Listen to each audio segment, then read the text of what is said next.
how to fix Instagram CSRF issue easily and fast. So in today's tutorial, guys, I'm gonna show you how to fix this issue easily and fast. So all what you want to do is open the settings on your phone and then open the apps manager.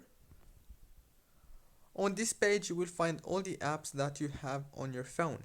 So all what you want to do here is click on Instagram and now click here on force stop. Then click on notifications management. Scroll until you make sure that all those options are enabled. Now click on more settings. It will take you to Instagram. Click on pause all. Choose 15 minutes. Go back again. Go to the app information page, click force stop, and now last thing you want to do is go to the Play Store or the App Store, search for Instagram and update it. Don't forget to like, subscribe.